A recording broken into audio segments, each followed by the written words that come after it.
सूरज ढलने को था। शाम के सुनहरे आकाश ने गहरा लाल रंग धारण कर लिया था। पश्चिम दिशा से आती ठंडी हवा ने मौन गांव को और अधिक डरावना बना दिया था। यह गांव एकदम अलग थलग था, चारों ओर घने जंगलों से घिरा।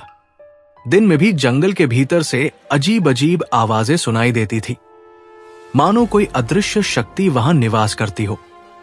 मौन गांव के लोगों का जीवन अजीब सन्नाटे और खौफ के बीच बीतता था।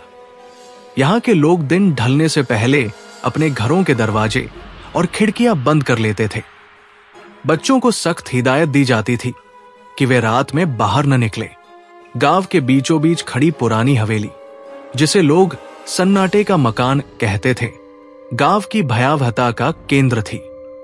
गांव के बुजुर्गों की माने तो ये हवेली एक समय बेहद खूबसूरत थी। इसे एक अमीर जमींदार ठाकुर रुद्र प्रताप सिंह ने बनवाया था। रुद्र प्रताप बहुत ही क्रूर और लालची इंसान था। अपनी ताकत और दौलत के बल पर उसने कई लोगों को सताया था, लेकिन उसकी मौत के बाद से हवेली में अजीब घटनाएं होने लगी। लोगों का कहना था कि ठाकुर की आत्मा पिशाच बनकर हवेली में लौट आई है। रात के समय हवेली से चीखें, अजीब गूंज और कभी कभी रोने की आवाजें आती थी।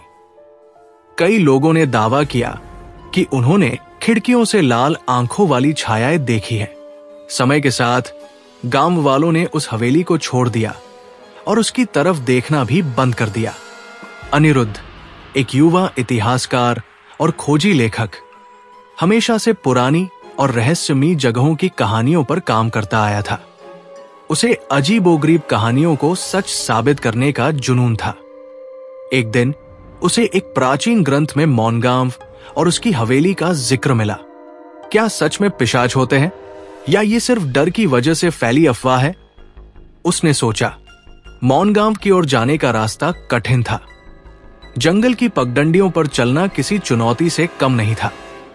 रास्ते में उसे कई बार ऐसा लगा कि कोई उसे देख रहा है, लेकिन जैसे ही गांव के पास पहुंचा, माहौल और भी रहस्यमय हो गया। गांव में प्रवेश करते ही अनिरुद्ध ने महसूस किया कि लोग उसे अजीब नजरों से देख रहे हैं। घरों की खिड़कियों से झांकती आंखें, अधखुले दरवाजे और एक अजीब खामोशी, ये सब उसे असामान्य लगा। उसने एक बुजुर्ग से हवेली के बारे में पूछा। बुजुर्ग के चेहरे पर डर साफ झलक रहा था। बेटा, उस हवेली के पास मत जाना, वहां सिर्फ मौत है। अनिरुद्ध ने और सवाल पूछना चाहा, लेकिन बुजुर्ग ने दरवाजा बंद कर लिया। गांव में सिर्फ एक लड़की, नैना, उससे बात करने को तैयार हुई। नैना करीब 22 से 23 साल की युवती थी। उसका शांत और गंभीर स्वभाव अनिरुद्ध को भाया। उसने अनिरुद्ध को बताया कि वह भी उस हवेली के पास जाने से डरती है, लेकिन उसके पास हवेली और पिशाच के बारे में कई कहानियां थी। वो हवेली खाली नहीं है, वहां एक आत्मा रहती है जो किसी को भी जिंदा नहीं छोड़ती। नैना ने कहा, अगर ये सच है तो मैं इसका पता लगाना चाहता हूं। अनिरुद्ध के चेहरे पर जिज्ञासा साफ झलक रही थी। तुम्हें वहां नहीं जाना चाहिए, ये खेल नहीं है, नैना ने उसे चेतावनी दी। लेकिन अनिरुद्ध ने ठान लिया था कि वो सच्चाई का पता लगाएगा। अनिरुद्ध ने गांव के बाहर एक पेड़ के नीचे अपना तंबू लगाया। रात का अंधेरा गहराते ही हवेली से आती गूंज ने उसकी नींद उड़ा दी। वो आवाज मानो हवा में तैर रही थी, कभी करीब, कभी दूर। उसने टॉर्च उठाई और हवेली की ओर चल पड़ा। हवेली के करीब पहुंचते ही गूंज और तेज हो गई। दरवाजे अपने आप चरमराते हुए खुल गए। ठंडी हवा के झोंके ने उसकी रीढ़ में सिहरन पैदा कर दी। हवेली के अंदर घुसते ही उसने महसूस किया कि वहां का तापमान अचानक गिर गया है। दीवारों पर मकड़ी के जाले थे और फर्श धूल से ढका हुआ था। तभी उसने एक परछाई को अपने पास से गुजरते देखा। कौन है? उसने जोर से पुकारा, लेकिन जवाब में सिर्फ हवेली की गूंज सुनाई दी।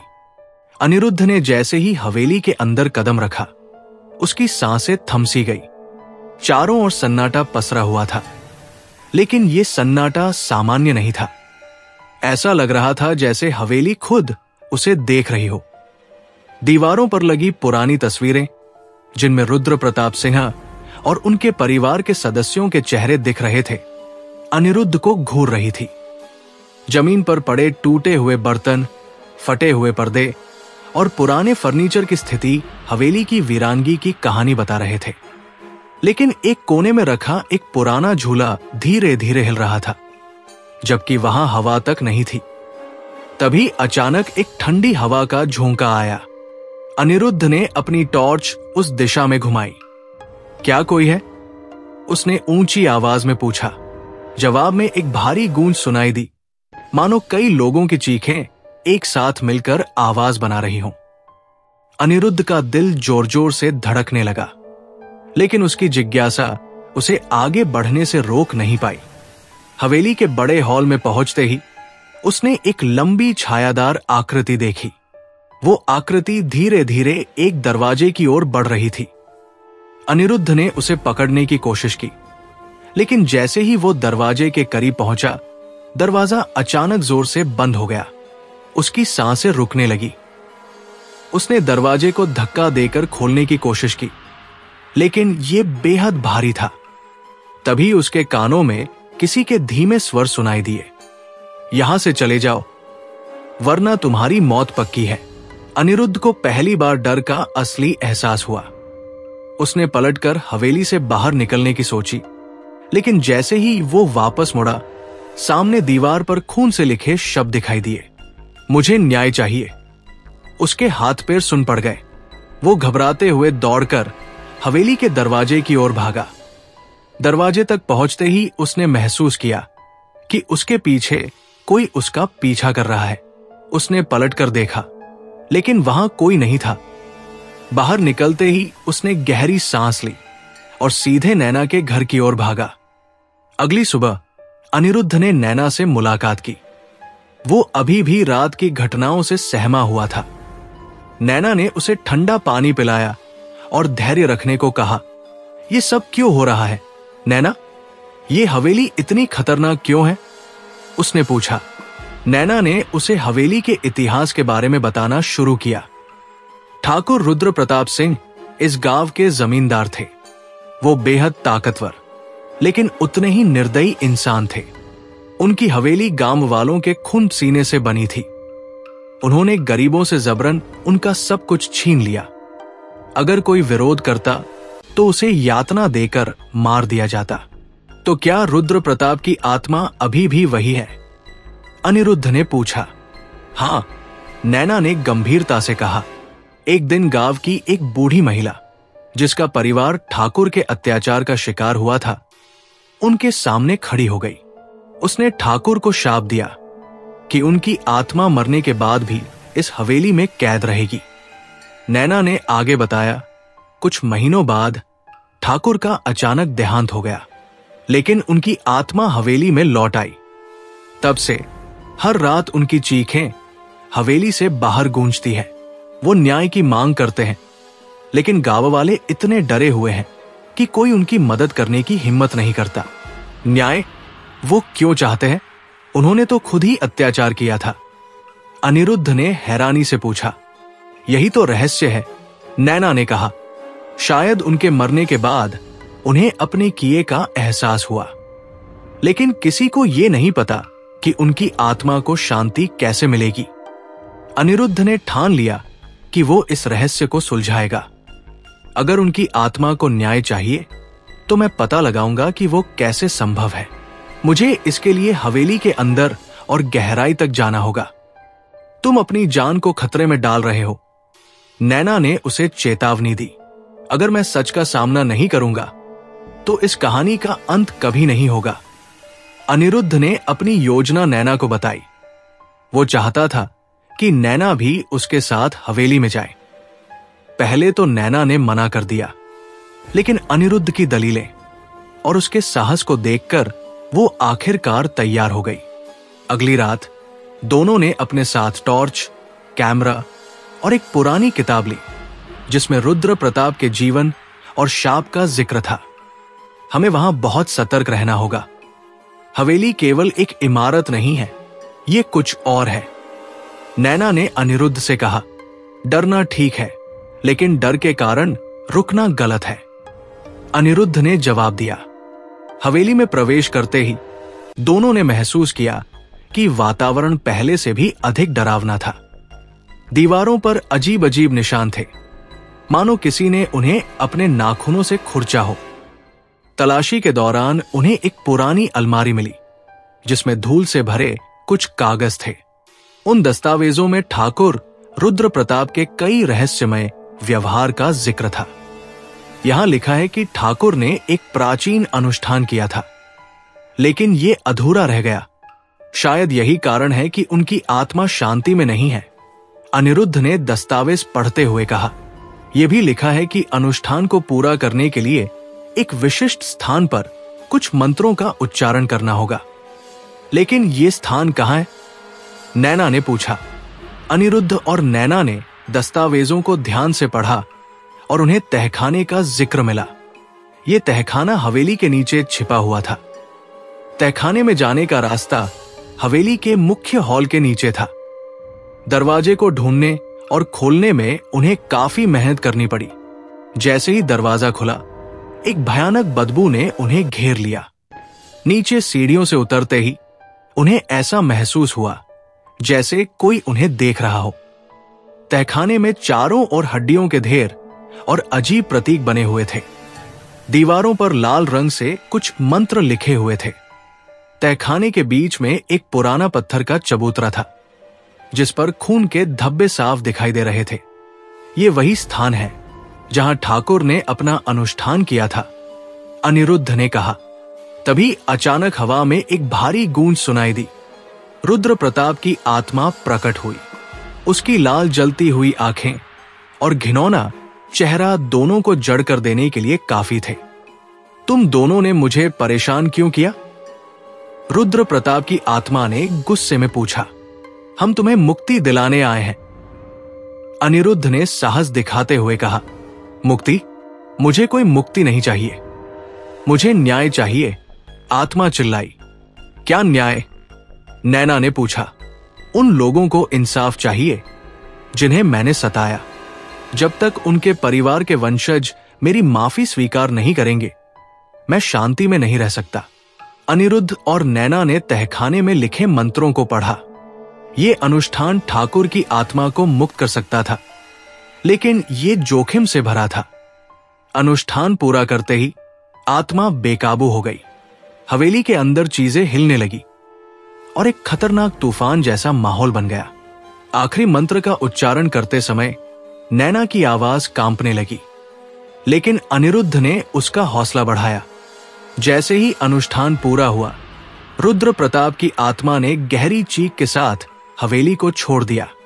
रुद्र प्रताप की आत्मा के जाने के बाद हवेली में सन्नाटा छा गया। अनिरुद्ध और नैना ने गहरी सांस ली।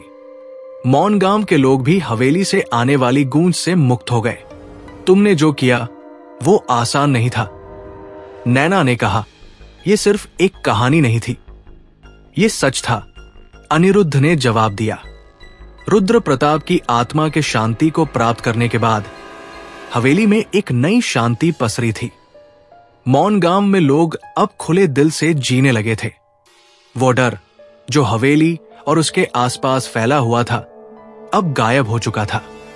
लोग शाम के समय बाहर आते, अपने बच्चों के साथ खेलते और हंसी खुशी से दिन बिता रहे थे। लेकिन अनिरुद्ध को ऐसा महसूस हो रहा था कि यह शांति अस्थायी हो सकती है और इसके पीछे कुछ और गहरा राज छिपा हो सकता है। क्या तुम सच में मानते हो कि रुद्र प्रताप की आत्मा अब शांति में है? नैना ने एक दिन अनिरुद्ध से पूछा। मैं नहीं जानता, शायद उसका शाप टूट चुका है, लेकिन हवेली की गहराई में और भी राज हो सकते हैं, अनिरुद्ध ने कहा। अनिरुद्ध ने एक और यात्रा की योजना बनाई ताकि वो उस रहस्यमय स्थान के बारे में और अधिक जान सके। उसकी किताब अब प्रकाशित हो चुकी थी और बहुत से लोग उसे पढ़ने के लिए पहुंच रहे थे, लेकिन कुछ सवाल अभी भी अनसुलझे थे।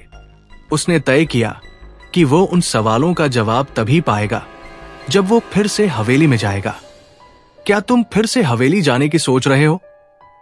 नैना ने चौंकते हुए पूछा। हाँ, मुझे लगता है कि हवेली में कुछ और छिपा हुआ है जो हमें अब तक नहीं पता चल सका, अनिरुद्ध ने दृढ़ता से कहा। अनिरुद्ध और नैना ने एक बार फिर हवेली में जाने का निर्णय लिया। इस बार उन्होंने पूरी तैयारी के साथ कदम बढ़ाए। उनके पास सभी आवश्यक उपकरण थे, कैमरा, नोटबुक और रुद्र प्रताप के पुराने दस्तावेज। जैसे ही वे हवेली के पास पहुंचे, उन्हें वही घनी सन्नाटा और अजीब सा माहौल महसूस हुआ। हवेली के आसपास के पेड़ भी मानो खामोश हो गए थे। क्या तुम तैयार हो? नैना ने डरते हुए पूछा। हाँ, मुझे यह रहस्य हल करना है, अनिरुद्ध ने जवाब दिया। हवेली में घुसते ही दोनों ने महसूस किया कि अंदर का माहौल पूरी तरह से बदल चुका था। दीवारों पर अब कोई खून के धब्बे नहीं थे और न ही कोई अजीब गूंज सुनाई दे रही थी। सब कुछ शांत था, लेकिन तभी एक कमरे में पहुंचते ही उन्होंने एक अजीब सी खोपड़ी देखी जो अब तक उन्हें नहीं दिखी थी। यह खोपड़ी किसी पुराने मानव की थी और उसके पास एक कागज पड़ा हुआ था। यह क्या है? नैना ने कागज उठाया और ध्यान से पढ़ने लगी। यह कोई प्राचीन पंक्ति है, शायद कोई पुरानी गूढ़ भाषा, अनिरुद्ध ने कहा। कागज पर लिखी पंक्तियों का अनुवाद करते हुए अनिरुद्ध ने पाया कि ये पंक्तियां रुद्र प्रताप से जुड़ी एक और रहस्यमय घटना की ओर इशारा कर रही थी। ये पंक्तियां बताती थी कि रुद्र प्रताप ने केवल अपनी आत्मा को शांति नहीं दी थी, बल्कि वो किसी गहरे अंधेरे शक्ति के संपर्क में था। क्या तुम समझ पा रहे हो? नैना ने पूछा। ये पंक्तियां कह रही हैं कि रुद्र प्रताप ने एक पिशाच का शिकार किया था और उस पिशाच ने उसे एक शाप दिया था जो अब तक हवेली में पड़ा हुआ है, अनिरुद्ध ने गहरी सोच में कहा। जैसे ही अनिरुद्ध और नैना ने उस खोपड़ी को छुआ, हवेली में एक भयानक हलचल शुरू हो गई। दीवारों से अजीब आवाजें आने लगी और हवेली के अंदर का वातावरण घना और डरावना हो गया। अचानक एक काली धुआं उठी और हवा में लहराने लगी। यह धुआं एक खौफनाक आकृति में बदल गया, जिसे देखकर दोनों की आंखों की पेशियां सिकुड़ने लगी। ये वो पिशाच है जो रुद्र प्रताप के पीछे था, अनिरुद्ध चिल्लाया। पिशाच की गूंज और चीखें हवेली में फैलने लगी। वो आकृति धीरे धीरे उनके पास आने लगी और उनका दिल तेजी से धड़कने लगा। हमें यहां से निकलना होगा, नैना घबराई हुई बोली। इस बार यह पिशाच उतना कमजोर नहीं था जितना पहले था। उसका शक्ति संतुलन पूरी तरह से बदल चुका था। अनिरुद्ध और नैना ने तेजी से हवेली से बाहर निकलने की कोशिश की, लेकिन पिशाच उनके रास्ते में खड़ा था। तुम दोनों को मैं नहीं छोड़ सकता, पिशाच की गहरी आवाज में गूंजने लगी। तुम्हारी आत्मा को शांति की आवश्यकता है। तुम नहीं जान पा रहे हो कि तुम्हारे शाप को तोड़ने का तरीका क्या है। अनिरुद्ध ने उसे चुनौती दी। तभी नैना ने एक किताब की ओर इशारा किया जिसमें वह मंत्र लिखा था जो पिशाच के शाप को तोड़ सकता था। पिशाच ने जैसे ही उस मंत्र को सुना, वो बेकाबू हो गया और हवेली में एक विशाल धमाका हुआ। आखिरकार अनिरुद्ध और नैना ने पिशाच के शाप को तोड़ दिया। हवेली के अंदर से एक अजीब सी रोशनी उभरी और पिशाच की आकृति धीरे धीरे धुंधली होने लगी। वो पूरी तरह से गायब हो गया और हवेली में एक अद्भुत शांति फैल गई। हमने किया, नैना, अनिरुद्ध ने राहत की सांस ली। हमने सच्चाई का सामना किया और उस पिशाच को खत्म किया, नैना ने जवाब दिया। अब हवेली शांत थी और मौन गांव के लोग निश्चिंत होकर अपने जीवन में आगे बढ़े। अनिरुद्ध ने अपनी किताब में हवेली के इस नए रहस्य को भी जोड़ लिया। अब वो और नैना दोनों समझ गए थे कि इस दुनिया में कुछ घटनाएं केवल डर पैदा करने के लिए नहीं होती, बल्कि वे अपने साथ एक गहरा उद्देश्य लेकर आती हैं।